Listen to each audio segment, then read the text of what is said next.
Hello and welcome, everyone. Waking up is a well-worn idea now, along with a notion like the Great Awakening. But well-worn or not, waking up is undoubtedly effectively descriptive of a sensation many of us have had at some point during the past few tumultuous years. A feeling, certainly for me, of suddenly seeing the world around me differently than before.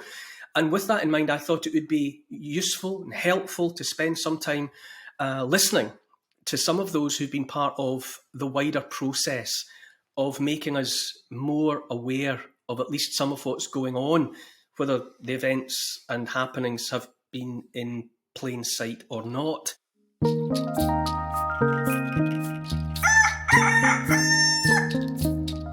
My first guest in that context is someone who has been, for me and for many others, true north in troubled times. Her calm voice of reason has been a reference point by which to find a path through the madness.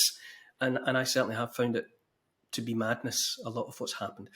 Dr Tess Lawrie is a world-class scientist and researcher. She holds a medical degree and a PhD from Witwatersrand University in Johannesburg, South Africa, so that she has been a practicing medical doctor on the ground as well as a scientific researcher. She's been a consultant for, among many others, the World Health Organization, always committed to working to improve health all around the world. But more recently, Dr. Lawrie has spoken out with great patience and great dignity about how early treatment and repurposed drugs should have been part of tackling the outbreak of COVID-19. Dr. Tess Lawrie joins me now. Hello, Tess. Hi, Neil. Thanks for inviting me. It's really great to be speaking to you one-to-one today. Splendid. So, to get right into it, Tess, tell us what your working life was like in that half-remembered world of before COVID-19. Yeah. Like many people, I worked really hard. Many long hours and weekends and whatnot.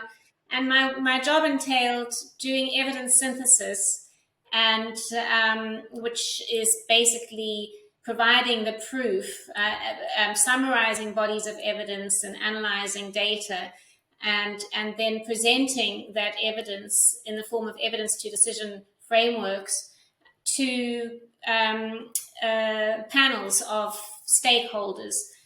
So the World Health Organization is an organization that I did external consulting for the sort of preceding 9 to 10 years before COVID, and they were one of my clients. But I have a company called the Evidence-Based Medicine Consultancy that I established in 2013.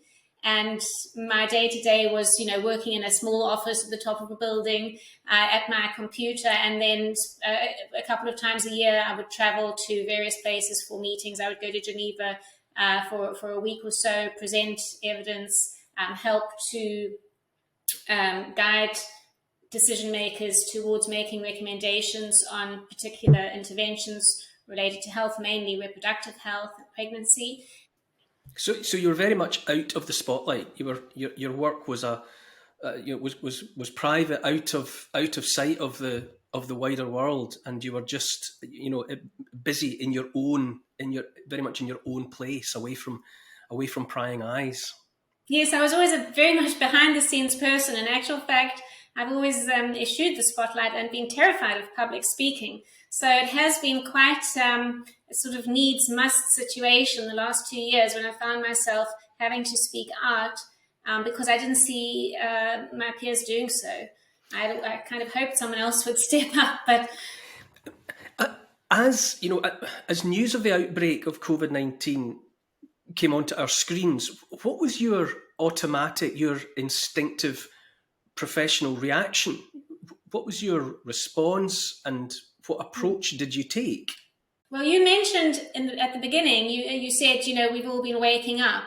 And when that announcement of COVID as a pandemic, when it was announced, I sort of had this moment, this does not feel right, it does not make sense. So it was literally then. And then I watched with great concern to see how, to see the strategy that governments and the World Health Organization then rolled out in response. And I didn't have a voice at all. I was working in the with the Department of Reproductive Health and Research at the WHO as an external consultant, and doing my other work, which was related to brain tumors. So I was doing this suite of systematic reviews related to brain tumors, treatment and diagnosis. So I wasn't anywhere, I didn't have anything to do with COVID, and I had no opportunity to give my opinion. And so, I watched and waited for common sense to prevail. And instead I saw quite the opposite, with lockdowns and masks and many other things that didn't make sense. You're saying that you're describing noticing something very early on. Myself, as a non-scientist, non-medic, I was just watching news coverage coming out of China, then coming out of Italy, and just honestly didn't know what to make of it. And I don't remember in any sense feeling able or qualified to assess what I was watching. What was it through your trained eyes that struck you early on as being out of step or lacking common sense, as you say? Well, coronaviruses have always been around, There have always been viruses. There was nothing that indicated that this was a pandemic or international health emergency, in my opinion. And, I had, I'd actually had a conversation with a colleague around about that time, just saying, at the World Health Organization, just saying, it just doesn't feel like we're making a difference. I'd gotten into the business of evidence synthesis and my work with WHO to make a difference. And it just felt like we were just putting Band-Aids on. There was nothing really that, we were doing to promote health in any substantial way. So I was already feeling, I guess, disillusioned with the system of global health policy making. And then when I saw the lack of evidence and the swiftness and the unilateralness and the lack of dialogue with independent scientists and experts who were saying different things, and how they were being dismissed, I thought there's something really unsavory here. Now, I know that very early on you were looking at existing medicine, old medicines, other drugs that were already in existence. Is that a normal approach to the emergence of a worldwide medical problem? I don't know, with HIV/AIDS maybe. Is the existing array of medicines checked to see if any of it can be applied as a weapon in the new war? Yeah. Of course, that would be the most obvious approach, wouldn't it? You look in your toolbox to see what you've got that can fix the problem. And in countries where, with small budgets and low resourced, they were immediately doing that. Look at what doctors in Bangladesh were doing, and countries in South America and India. They immediately looked in the bag and said, okay, we've got Ivermectin, we've got vitamin D, C, we've got doxycycline, let's try these things. And in actual fact, they started reporting that ivermectin, hydroxychloroquine were working.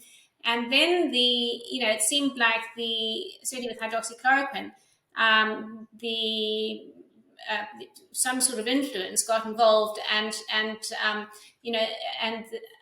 under the auspices of conducting randomized clinical trials, well conducted trials, a bunch of fraudulent studies were produced. That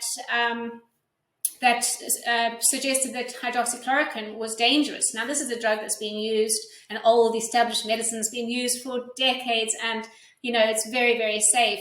Not at the doses that these studies that came out of Oxford were using, but at lower doses and early on in the disease before there's kidney damage. So that was very concerning, and I could just sit back on the sideline and I was just watching. Aghast.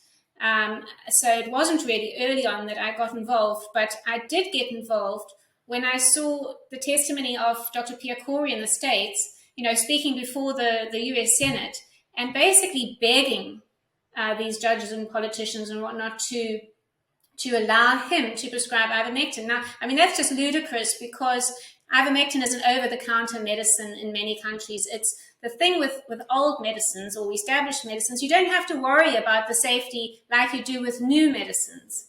Mm-hmm. So, you know, the dialogue that then came forth from the health agencies that, you know, and in fact, Merck, the pharmaceutical company that originally held the patent but didn't any longer and was now producing and testing experimental new drugs, you know, was that we don't know whether it's safe.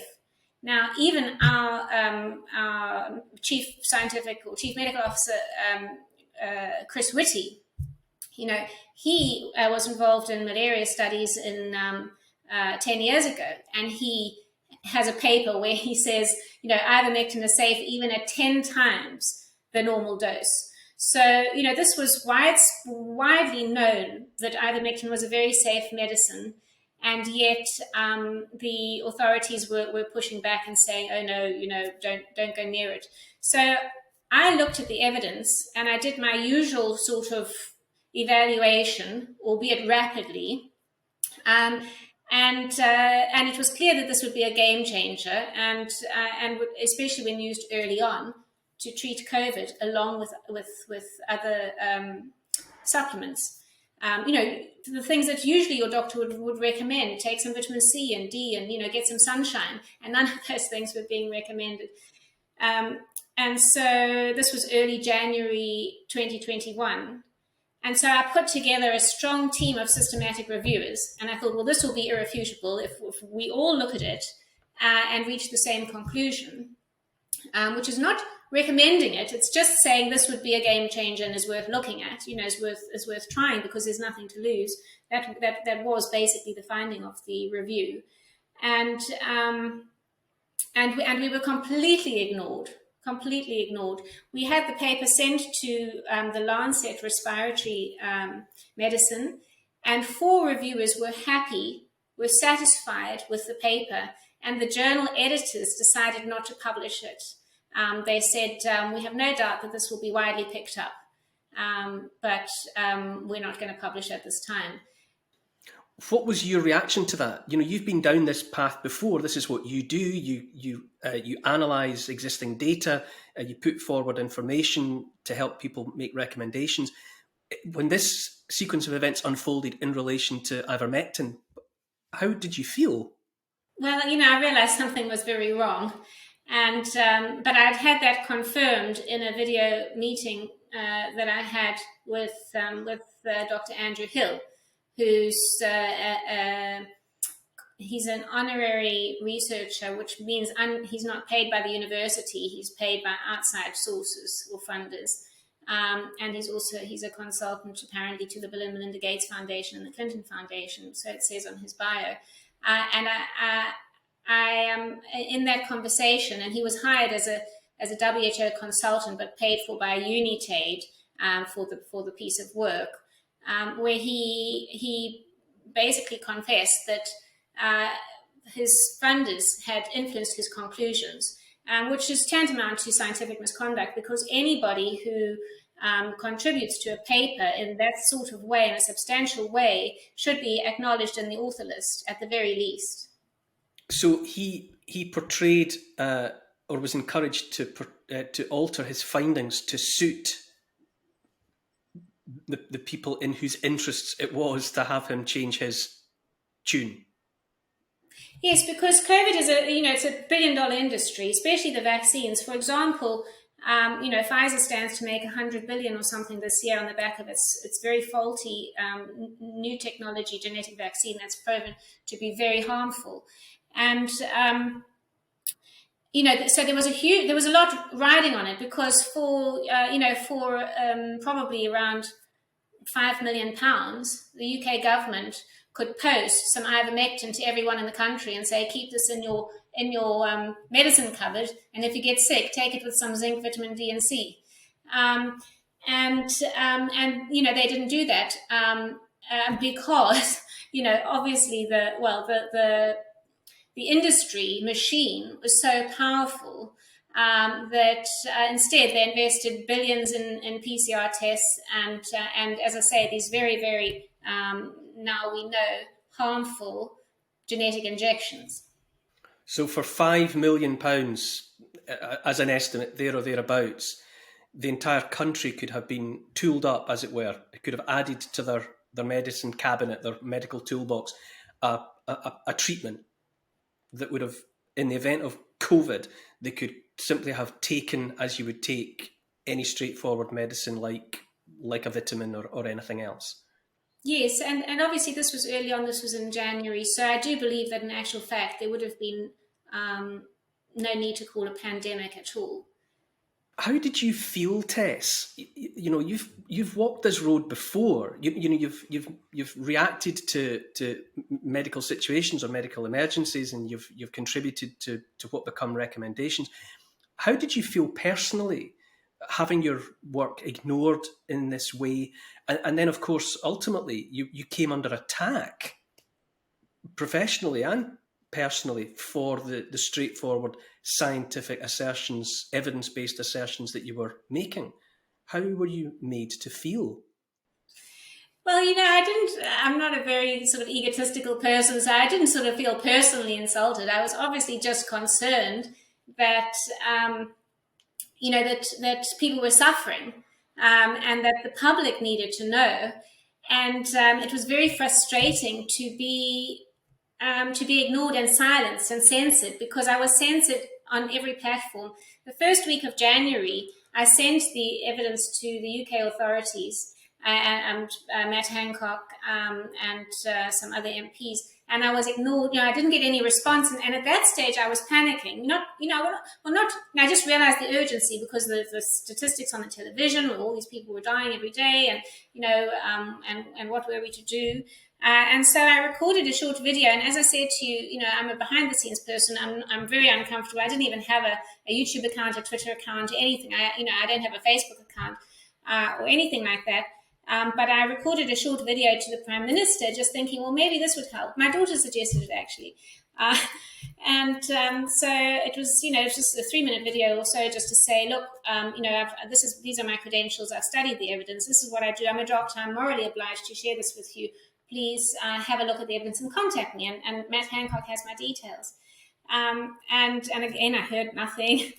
And so, so I was, it did just feel like there were powerful forces at play that were outside of my control. So after that, there was this urgency to get the information out, and I realized that nobody was listening. So I thought, well, why don't we hold our own guideline development meeting? So, when I said earlier that I go to Geneva from time to time, they're called guideline development meetings. So I thought we'll have a British Ivermectin recommendation development meeting.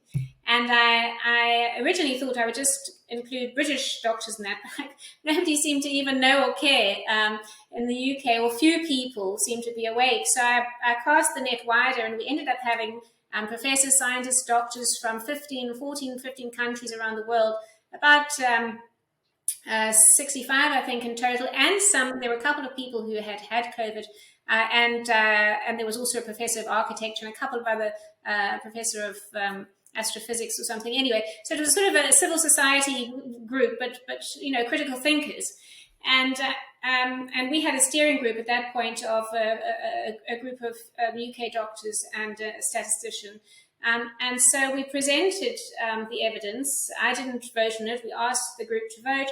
This is available on YouTube, funnily enough. It's one of the videos that nobody's ever taken down. And I think if people did watch that, they would see just my personal evolution in terms of speaking, from then to now, because I haven't looked at it, but I was very, very nervous.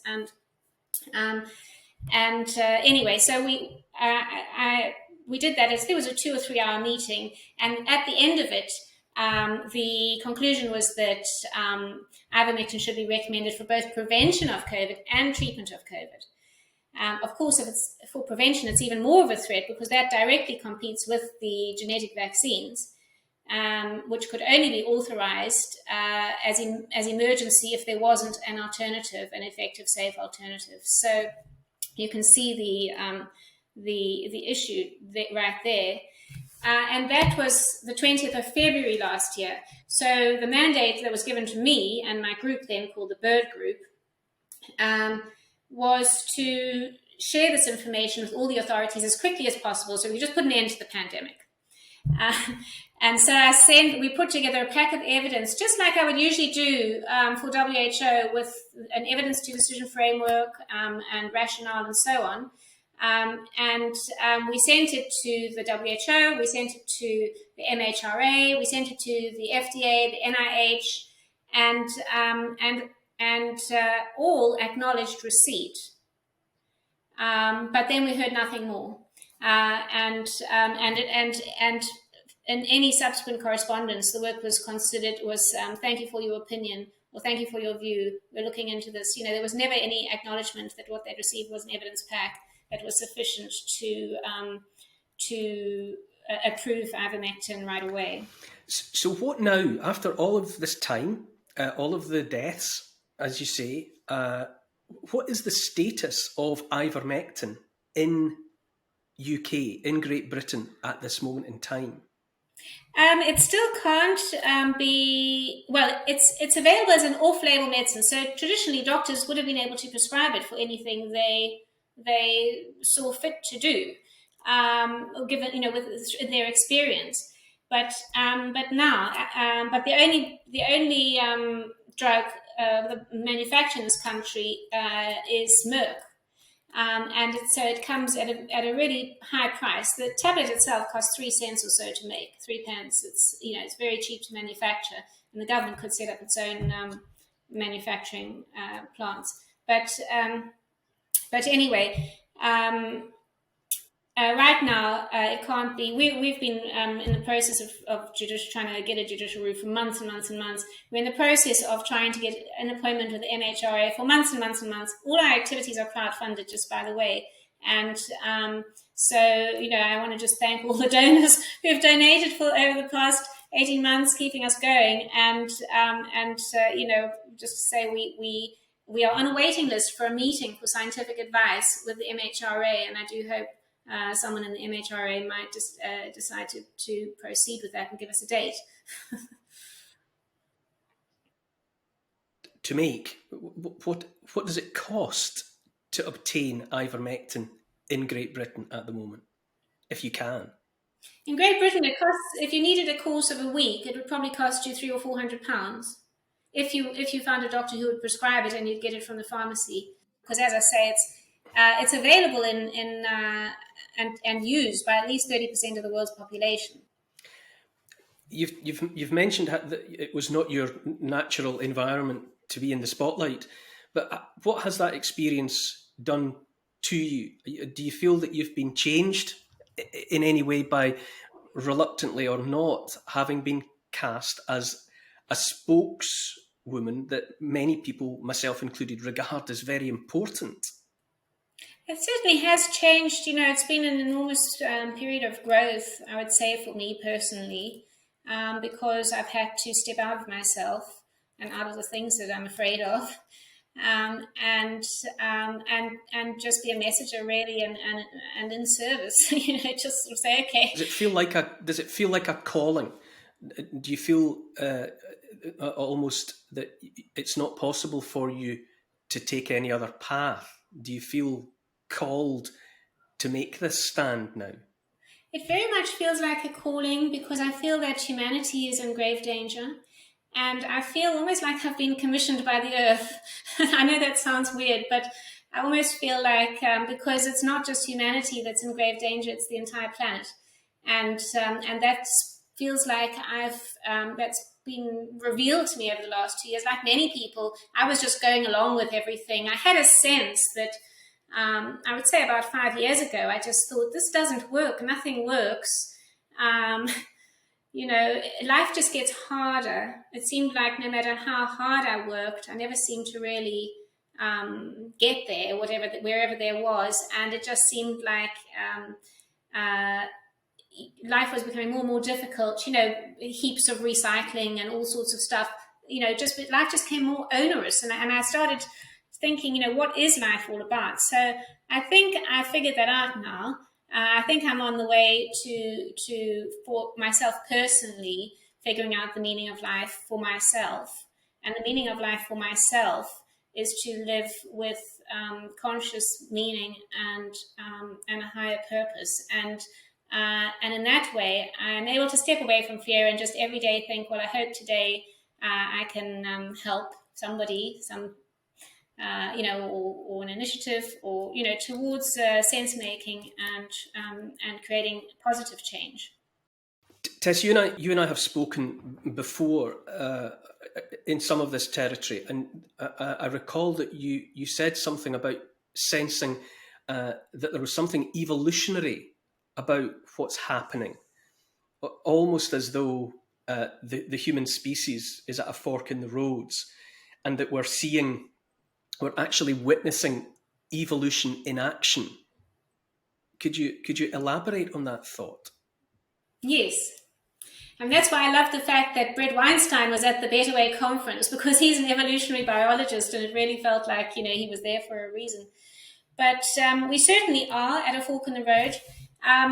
We have the corporate entities that are very invested in technology and AI saying this is the way you evolve, this is the way humanity evolves. And they're saying, oh, you get chipped, and and you basically can get access to all sorts of information. And as I say, this they're hoping to put in place by 2025. In actual fact, that is very dystopian. Hang on, Tess. Sorry, Tess. I'm going to have to break. I'm going to have to let my dog out. Hang on a sec. That's okay. Hang on. Bear with me. Right, you. Come on. Gracie, come on. There you go. Good girl. Come on. I'm so sorry, Tess. She's a very large Irish wolfhound, and when she decides she's had enough, she's had enough. Okay, let me get back to go everywhere. Yes. So when one talks about transhumanism, people say, "Oh, that's a conspiracy," which is so. It's kind of funny because the UK government has documents about transhumanism and where we're going with human augmentation and all of that on our government websites, and the World Economic Forum speaks openly about transhumanism. They see that as human evolution, when in actual fact that is human devolution. That is devolving humanity. The route to human evolution is actually becoming aware of our innate human talents and skills. It's a spiritual thing, and so the devolution path, is a materialist path. It kind of it goes along with the philosophy that we are just matter. We are just hackable animals. We are born, we live, we die. And it reinforces that, and you can put any number of chips in to make the matter work in a certain way, and in actual fact control it, which is what the World Economic Forum ultimately has in mind. That they'll be able to pop any ideas into your mind at all. Whereas, in actual fact, we still don't know what a thought is. We haven't scientifically proven what a thought is. I don't know why I think one thing and you think another. So we definitely more than just matter. We're matter and energy, and that energy is really who we are. The matter is just a kind of an avatar. I think that too, Tess. I look on it at transhumanism and that concept of augmenting the human species. But I wonder that what you just said there, I don't feel as if we're anywhere near understanding the flesh and blood and bone of the human animal at all. I think we've only really, for all that we've come to understand with science and the rest, I still think we've only dipped our toes into the shallows of what it actually means to be human and alive. I don't think we're very far out into that great ocean of possibility at all.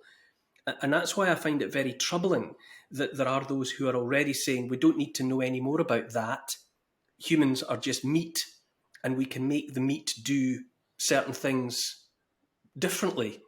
I find that very troubling. It's as though fundamentally we have lost any sense of, or some of us have lost the necessary sense of awe about what human beings actually are and are capable of. And I'm very troubled by anyone at this point having the temerity to think that they understand enough about what it is to be human and alive, that they can make it happen somehow in a better way with electronic interference. Yes, yeah, it's a very reductionist view. But also it's a distraction because the WEF says the product of the fourth industrial revolution, which they're embracing and ushering in as quickly as they can, is the human being. So if you want to keep your product, you have to keep it distracted, and so people are all distracted, and it's don't look there. There's a whole lot of interesting stuff over there. Don't look there. Look here, and so that's what's happening, and they're trying to do that as quickly as possible. But the as I say, the evolutionary route is actually getting in touch with nature again. And we've kind of been cleaved from nature. We've been told, we can do everything better.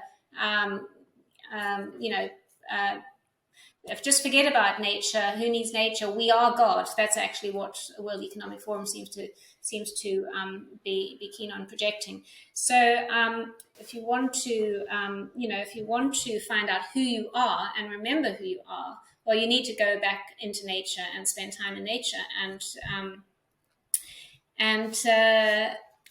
I believe that's where we will find ourselves. Where, Tess, do you?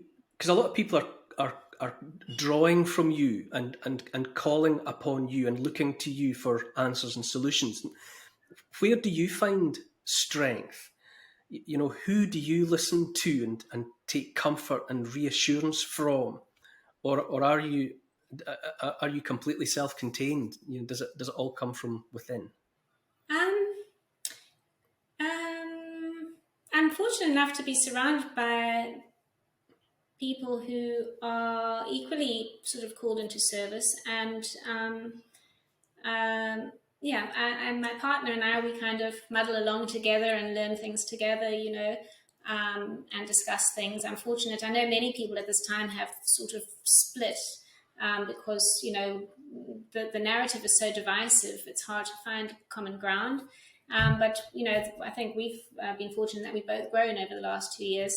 And also, in terms of just feeling balanced in that, I've also changed my practices quite a lot in the last 2 years. I used to do, so I mentioned to you before that I've always been a very energetic person. I've always worked long hours. I've kind of worked hard, played hard. I play squash and racquetball. I was playing 4 or 5 times a week before COVID. I played that because it's quick and I could jam it in and I could jam everything else in.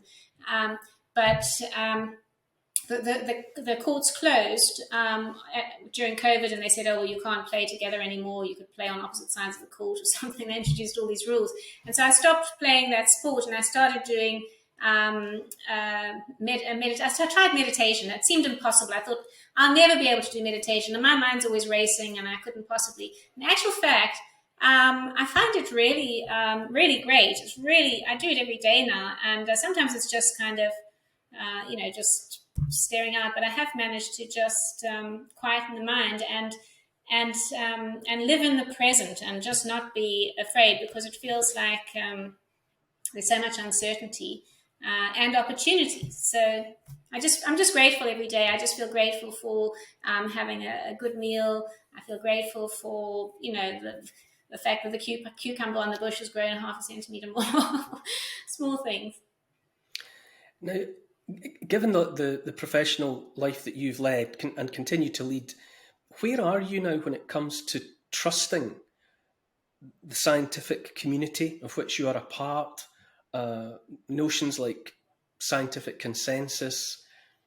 Where are you when it comes to trusting the world of health, big pharma, Have your clocks been recalibrated? Yeah, that's one way of putting it. I've been recalibrated, and I realized that much of the science is just junk. And I had had suspicions and concerns before. Certainly, I did a lot of work evaluating evidence on cancer drugs, and then I was always concerned that the early studies used to show positive effects, and the later studies showed they were dreadful and caused lots of harm. But by that stage, they'd already been approved. So I actually think that we need to move away from that. We certainly can't trust the journals, the high impact journals. They're all corrupted. They're sponsored by Big Pharma and so-called charitable foundations that service the private industry, like the Bill and Melinda Gates Foundation, that has made profit during COVID. And so, I think it's a wonderful opportunity for everybody to really get well, because and actually to live in a healthy way, in a health promoting way, rather than just putting bad things into ourselves. We put so much junk into ourselves, junk food and junk programming.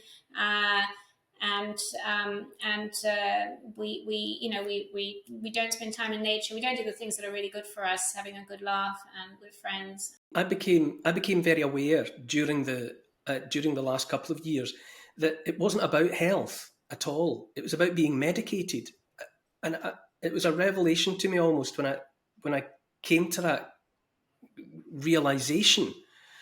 That it's not that all the things that ought to have been prioritized during a difficult time. They closed all the gyms. They closed all the health centers. They closed the swimming pools. They discouraged people from going out for a walk and sitting down on a park bench and looking at the flowers or watching the trees in the wind. All of the things that are actually conducive to health were set aside, and there seemed to be this presumption that it was all just about another pill or another injection, and that those were the only solutions to having functioning human beings. Well, Bill Gates, who makes $20 to the dollar on vaccines, he said, "Oh, well, this is the decade of the vaccine," some years ago. So, and he's a very powerful man, and he is a very powerful influence in the World Health Organization, and thus in the UK policy. Develop that thought, if you would, Tess, that idea. But a lot of people harbour curiosity, let's say, about the Bill and Melinda Gates Foundation and others. Well, it's more the sense that, the UK put up a big fight. It was hugely divisive with Brexit. Remember Brexit? Brexit, they were the pro-Brexit, those who were vehemently against. And it was hugely divisive, and it engaged everybody. Now, we're currently in a situation where the World Health Organization is discussing with our government representatives that in the event of another pandemic that they declare, their constitution will supersede nation constitutions until the pandemic is sorted out. So this means that in the next pandemic, which, as I say, they would declare what a pandemic constitutes, and it could be real or imagined, it could be actual potential. They would get to decide what the quarantine restrictions are, lockdowns or lockups. They would get to decide what measures were needed in terms of masking, and they would decide what treatments, who gets to develop those treatments, when they're safe, how quickly they are developed. And there's this push to develop genetic vaccines in 100 days or something, which is absolutely ludicrous, and how they promote those injections. So basically, they would their constitution would supersede our government and our individual sovereignty, and the sovereignty we have over the responsibility we have over our children as well.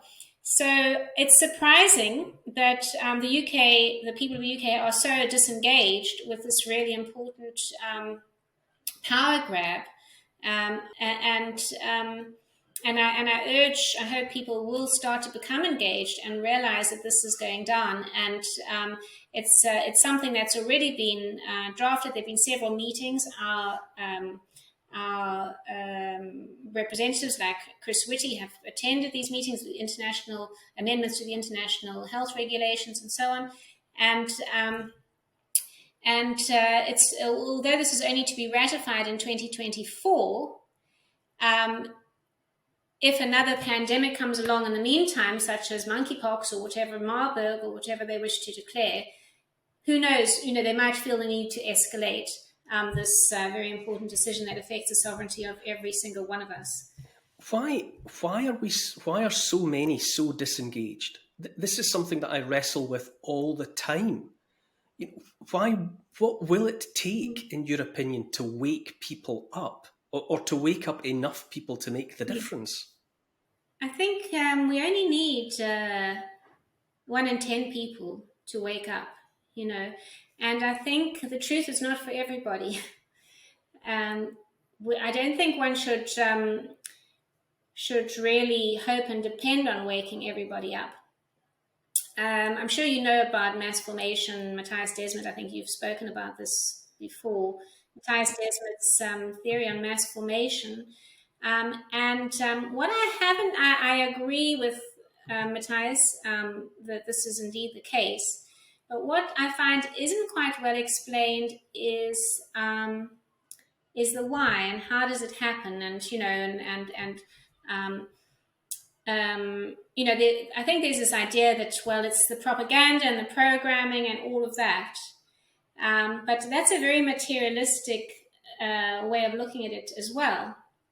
I think we talked about all the stuff we don't know, and for example, we receive, how does a cell phone work? Do you know how a cell phone works? Not really. I just press the buttons and wait for the satellites to do their magic. Yes, so it's receiving waves. It's receiving information in waves, and that's why we can all receive the same information at the same time if we're on. So I think we have to think about how our brains work. We have a lot of unanswered questions. We mentioned earlier about what is a thought, and our thoughts are different. But could it be that our brains are responding to waves from the universe, or from, and that is why so many people are thinking in the same way. We see things happening with animal colonies all doing the same thing, birds all going in a certain direction or whatever. So we are part of nature. Is it possible? Could it be possible that we also are responsive to some sort of waves, electromagnetic waves in the atmosphere? So I don't have the answer to that, but I think it's not purely a material thing and that you can't physically wake people up. I think people are under a spell, and I think part of that spell may well be the propaganda and the programming through decades, not least of all through the cell phone. Just to get back to the cell phone, we had a little chuckle yesterday in our meeting. We were talking about our logo. You'll see the World Council for Health logo is this pink, wholesome apple with a hand and a heart. It represents, the wholesomeness, and also it looks slightly like lungs for breathing, and hands standing up together with love. But we talked about the apple's apple, which is a bitten apple, and you may remember the fairy tale of Snow White. Snow White bit an apple, and then she was given an apple by, I think it was an old witch. Anyway, I'll leave someone else to tell the rest of the story. But she bit the apple, and she went into a deep sleep. And it's almost like our phones, our apples, have actually put us all into a deep sleep. And perhaps only throwing away that thing that's put us into the sleep will work. And I don't think many people are ready to chuck it out just yet. It's funny you say that, because more and more I find, I quite often travel by train at the moment. So quite often I'm standing on railway platforms in amongst hundreds of people, and I look around and everyone has adopted the same stance. you standing, holding their phone in their hands or in one hand with their head just down, and it's this posture that is replicated the entire length of the platform. And when you become aware of it, when you become aware of that posture, I start to see it everywhere. Everywhere I go, where there are lots of people standing together, they're not interacting with one another. I don't know if people ever did. Maybe that was never the case. But it's certainly demonstrable now that everyone is just locked in their own little world with their heads down, with their faces illuminated by the glow from their phones. And it does have the look of people in a trance, of a mass hypnosis. Definitely, and there is that very clever little meme of the 10 stages of man or something, but which kind of documents from the ape to, and then basically Yes. back to this hunched over, and that definitely looks like devolution to me and not evolution. Mm-hmm. Mm-hmm. Yes, I'm interested by your use of you summon up the notion of a spell. It does have that. It does have that feel of a large part of the population being somehow enchanted. Yes, and in actual fact, spells get broken. So it might be that there is some sort of mass awakening and the spell will be broken. Mm-hmm. I wouldn't discount that. And I think that's why more than ever, those of us who are awake now need to really plan a soft landing for people. Actually have make ready and prepare so that there's a better way. So it's not, oh my God, what's happened, and look at this dystopian mess that we're in. It's look, this wonderful community is ready. They've thought about how to help, how to treat, how to prepare healthy food and that sort of thing. So so that's why I know, Neil, much of what I've said. You've used the word trouble. I'm troubling you, or that may sound troubling to people, but I would like to rather say, if you are awake now, put aside your anger and frustration and despair, and actually, step into the power of what it is to be a human being and alive and awake at this time, and encourage and positivity. Step forward and see what you can do. Step into service. See what you can do to help your community. Do you? It sounds as though you retain optimism. Do you see the bright sunlit uplands? Are they within reach, do you think? Yes, I'm extremely optimistic because so much, and I said to you 5 years ago, I felt like the system didn't work. Everything's broken. The judiciary, everything just seems, the education system, the health system, and it just seems like we have such a great opportunity now. Yes, it's come with a price, but everything is breaking down. What I didn't mention among the risks, the threats at the moment, is the financial collapse. So we're at risk of financial collapse too. So everything is breaking down, and in that, much will be revealed about what has been hidden from us, what has been going on behind the scenes all these years. And so we have an opportunity like never before to design the world that we want to live in, and that will benefit our children, and that will enable the world and Earth's creatures to prosper. We do have a lot to go through, and it is the beginning. You need a kind of marathon mentality. And maybe if I take it back to, my medical background was in obstetrics. So when I was working, I was delivering babies. And some births are not that easy, as many women will testify. And so what I see happening really is a birth. We have the opportunity to birth a completely new and beautiful world where we restore that human connection and collaboration, and we work with nature, not against it. And But, like many births, they can be long and tiring, and many times you think, I can't do this anymore. But you have to, because there's only one way, and that is to get the baby out alive. So I do feel optimistic. I know that we face a lot of challenges, but we can do it. I know we can. A rebirth. That's a perfect note to end on, I think.